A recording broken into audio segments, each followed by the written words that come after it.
Hello, everybody. Today we're going to be continuing to take a look at a scenario where civilization starts over. In the last episode, we saw a lot of things happening. We had the Brown country in kind of Poland slash Belarus. They died. A civil war happened up north. Another civil war happened in the Caucasian Union. A couple of Central Asian countries got completely abolished. This one didn't, but pretty much they don't have nearly as much land as they did before.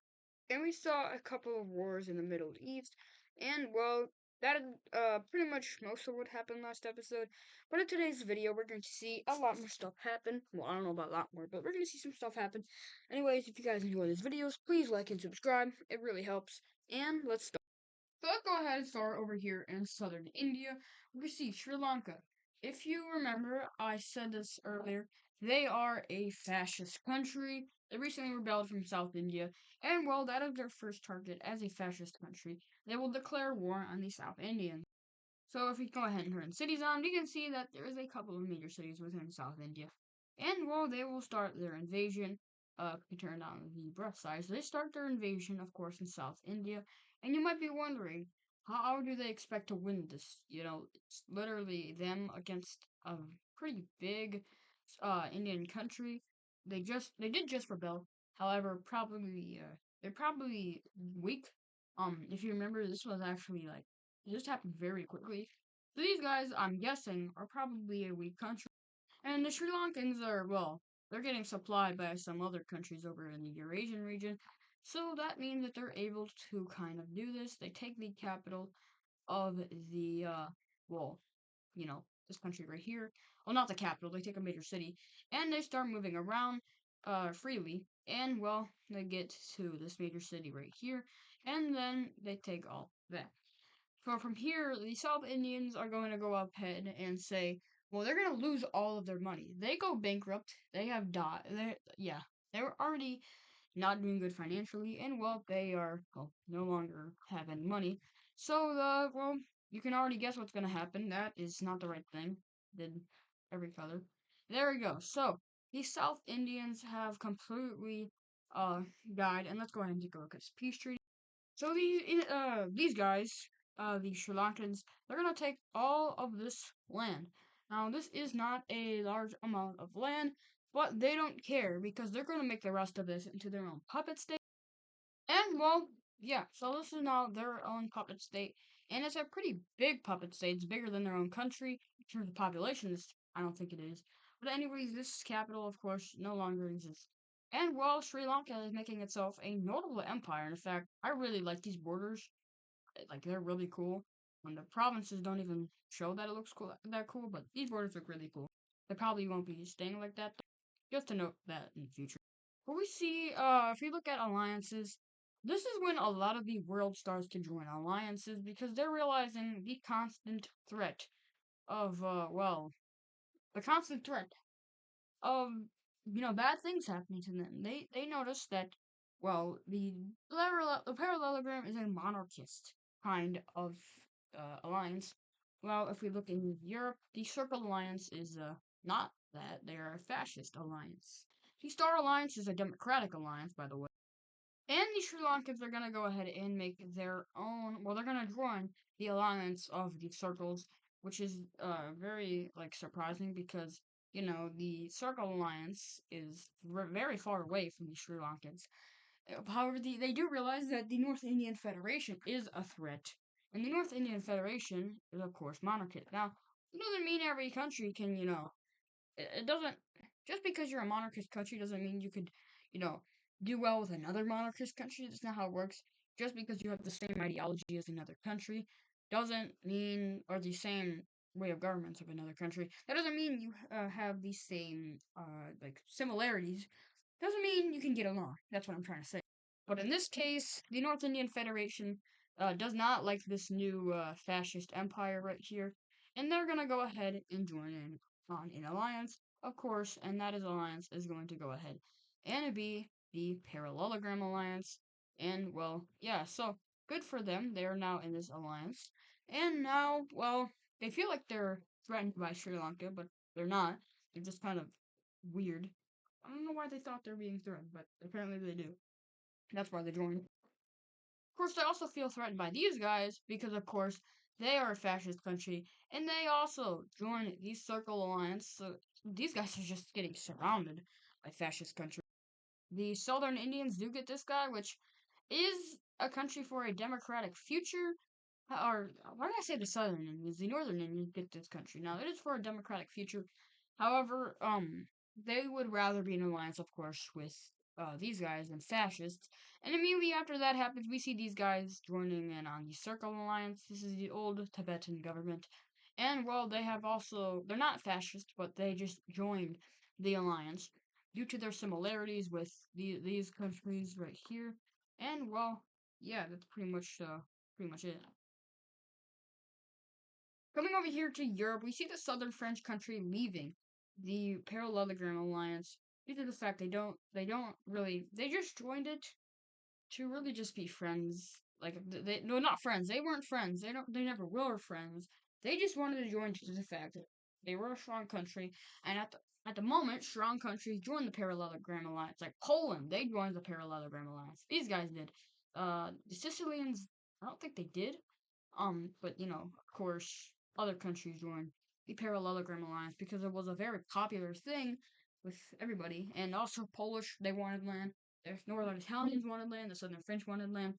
It's just a thing of wanting land, basically. Also, these guys are gonna go ahead and join the Dutch. They're gonna join in the Circle Alliance because they feel like it. And another country is going to be joining the Parallelogram Alliance, and that is going to go ahead and be the Southeast Asian Federation, or the Southeast Asian Union. Now, they weren't invited to the Economical Alliance with the North Indian Federation. That was for different reasons. The reason they are joining this is because they realize that it will not be good if the fascists take over. Fascists aren't doing the genocide stuff yet, although the religion map shows that that might happen in the future if you just take off these military alliances. It might happen in the future, but we'll just have to see what happens then when it does happen. But the fascists aren't doing genocidal things right now. They're more of an expansionist type alliance.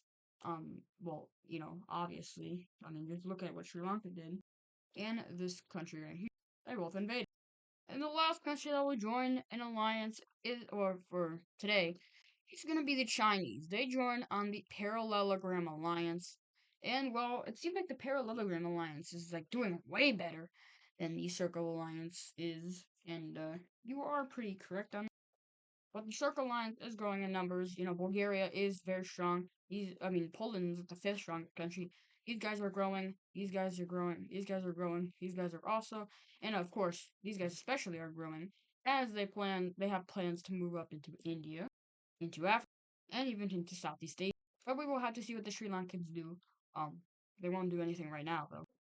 You already saw what happened. Don't mess with the Sri Lankans, basically. Coming over to Slovenia, they've been dormant for a while, but they will go ahead and declare war on the Lime team right here and start moving into this very weak country. After the war, they really got destroyed. And guess who's also going to be doing it? Yes, that is the good old Polish that are going to be invading from the north. And they are actually doing pretty well if I can select the right thing. Recolor. And well, they take the capital, and this country falls.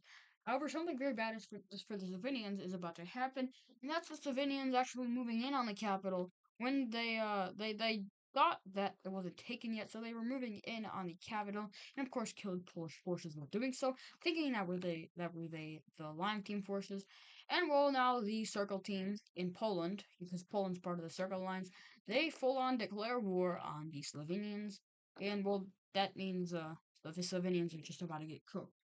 Remember, these guys are militaristic. And the pink team just starts pushing directly into, well, this country. Obviously, it wasn't going to go ahead and survive.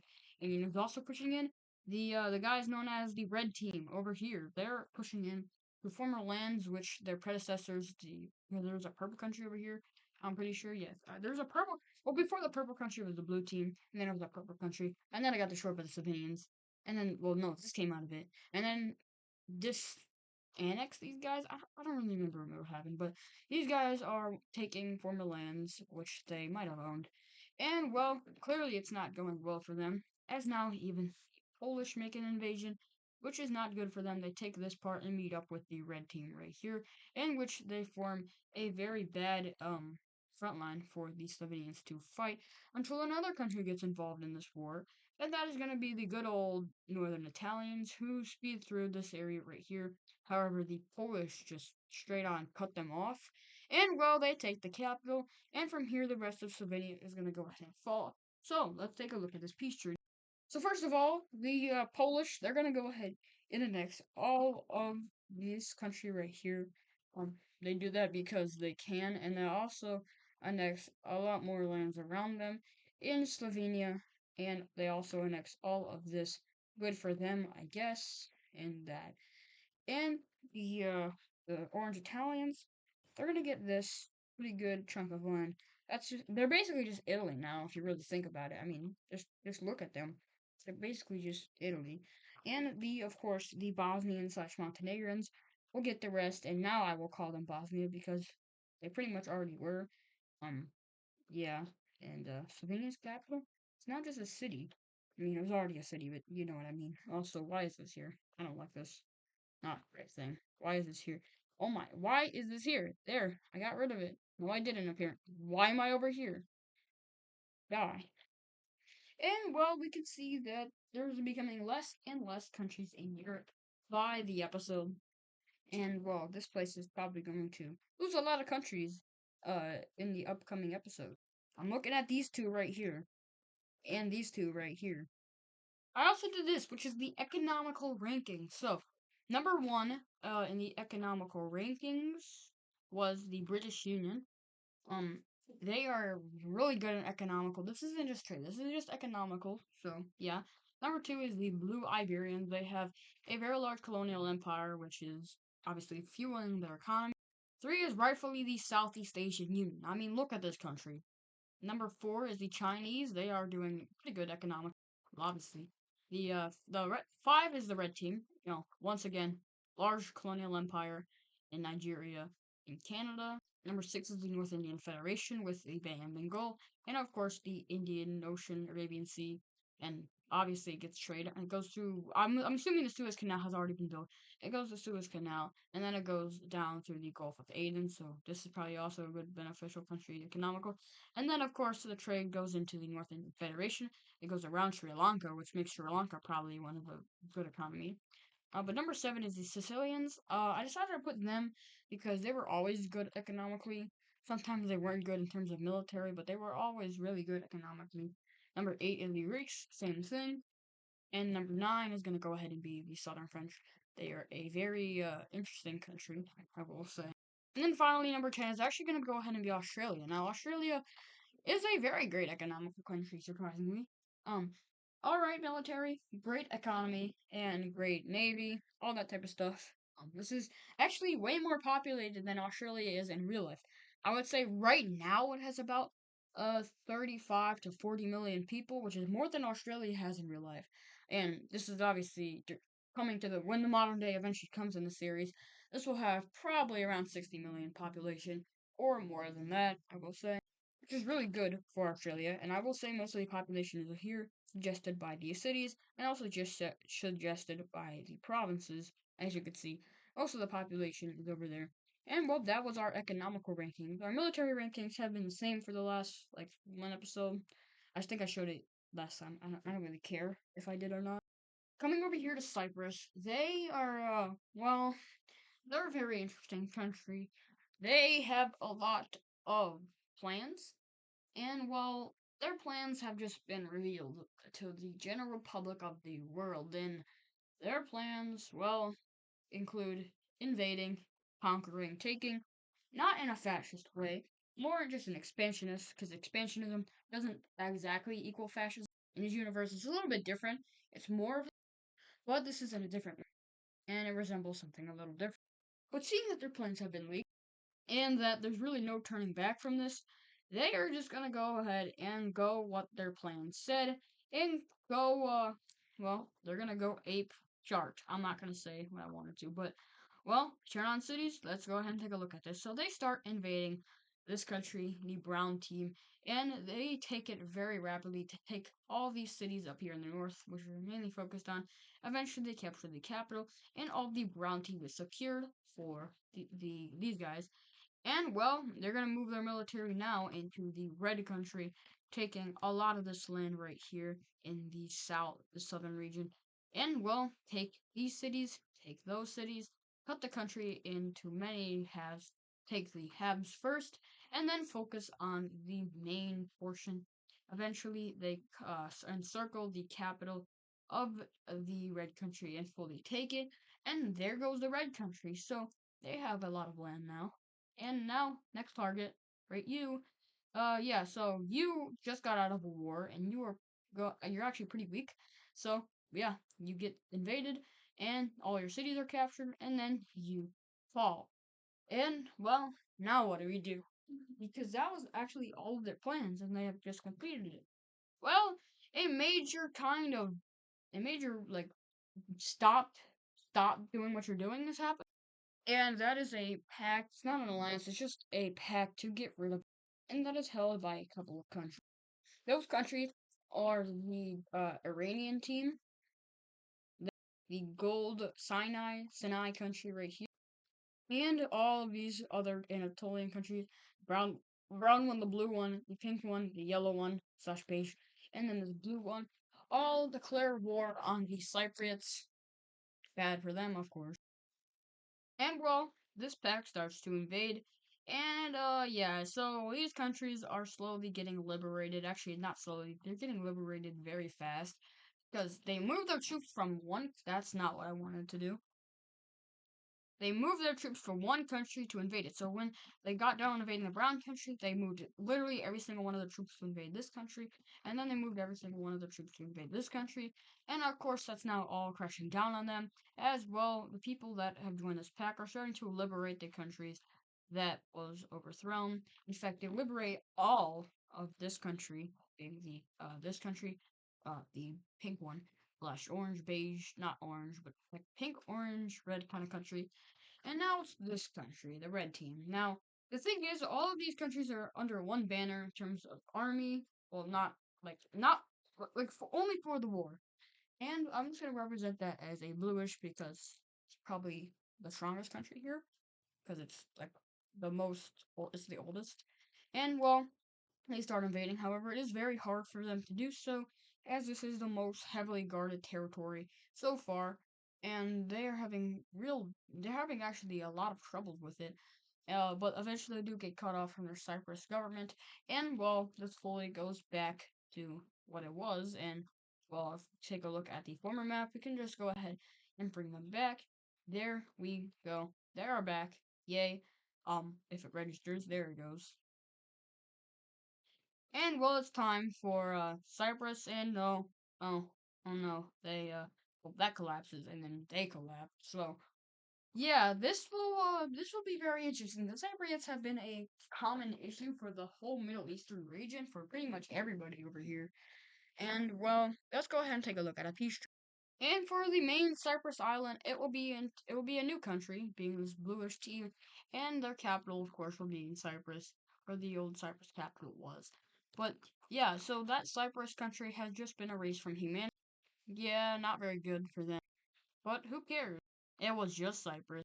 So the next thing we have happening is we have the people known as the red team right here. They're gonna go ahead and they're gonna invade the brownish country. They realize, or they think, that's, the brown country, they lost all this land right here, and they think the brown country can't defend for themselves. And that is not true at all. First of all, what is this line? I don't know if you guys can see this. There's like a line going all the way through this area, and I don't know why it's there. I don't think it's down here. No, it's not down here. So it's just up here for some reason, at least as far as I can see. Um, I will get rid of that after this war. But anyways, the brown team is like, oh no, you don't, and they fully kick them out. And well, that seems to be a mistake that the red team did that, as the brown team is just swarming in, and they just die quickly. The brown team is severely overpowered. People are wondering how they did this, and it's probably because probably because they just got underestimated.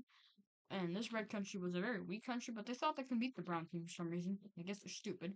But anyways, this country is fully annexed, and their capital is completely removed. Well, not well, yeah, the capital and the capital layer is completely removed, and now it's time to delete this mess. So we go in the background layer, and then we do this. I don't know why that's here. I really don't know. I thought I erased it earlier because I saw it earlier, and then I was like, why is that there? So I decided to erase it, and clearly that didn't do anything. But anyways, what? I was gonna go ahead and do it for this video. I hope you guys enjoyed. I'm planning to do some stuff. There is one thing I want to say, and that is first of all, it's episode 34, I believe, and also um during the summer, I believe in July, maybe June, I don't remember, but I'm going on to a vacation for about 3 weeks, I think. And for the first week of that vacation, I'm gonna have all the videos pre-recorded, and then I'm gonna start recording at that vacation. I want like my first week that I'm there free. I don't know if I will be like fully able to make videos, and if I'm not, then I'll like one day when I actually can make videos, I will just pre-record all of them and for the whole 3 weeks if I need to. But I don't think I'm going to be able to. I think I'm going to be able to record there. I just want my first week non-stress free. But anyways, that is gonna go ahead and do it for this video. I hope you guys enjoyed episode 34. If you did, please like the button. Please like and subscribe, and I will see you guys in the next one. Goodbye. Also, I just realized this is here. You can see my moving my thing. I just realized the bar was showing the whole time. Oh, why?